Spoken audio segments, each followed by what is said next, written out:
பேரண்ட்ஸ்க்கு நான் வைக்கிற வேண்டுகோள் எல்லா ஸ்கூலுக்கும் சொல்றதான், தயவு செய்து நம்முடைய பிள்ளைகளை மற்ற பிள்ளைகளோட கம்பேர் பண்ணாதீங்க. நம்ம பிள்ளைக்கு இருக்கின்ற திறமை என்பது வேறு, மற்ற பிள்ளைகள் இருக்கின்ற திறமை என்பது வேறு.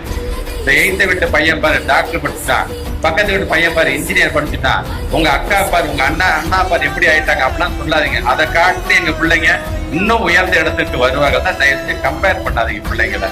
அந்த பிள்ளைங்க அதே மாதிரி உங்களுக்கு சொல்றது ஒன்னே ஒண்ணுதான், பொறுப்புணர்வோடு நம்முடைய அப்பா அம்மா நம்மள கஷ்டப்பட்டு படிக்க வைக்கிறாங்க, நம்மளுடைய டீச்சர்ஸ் நம்ம மேல எவ்வளோ எஃபர்ட் போடுறாங்க. இதை உணர்ந்து படிக்க வேண்டிய பிள்ளைகளாக, நல்ல பிள்ளைகளாகவும் நீங்களும் இருக்க வேண்டும். யாரோட வற்புறுத்தலுக்கும் படிக்க வேண்டிய அவசியம் இல்லை. பேஷனேட்டா பண்ணுங்க. எனக்கு ரொம்ப பிடிச்சிருக்கு இந்த ஃபீல்டு, இதுல நான் என்ன சாதிக்கணும்னு ஆசைப்படுகிறேன் என்று சொல்லும்போது அதை நோக்கி செல்லுங்கள். எந்த உயரத்துக்கு சென்றாலும் நமக்கு பாடம் சொல்லி தந்த பள்ளிக்கூடத்தையும் ஆசிரியர் பெருமக்களையும் தயவு செய்து மறந்து விடாதுங்கள். ஏன்னா நாம எந்த இடத்துக்கு போனாலும் நமக்கான ஏன்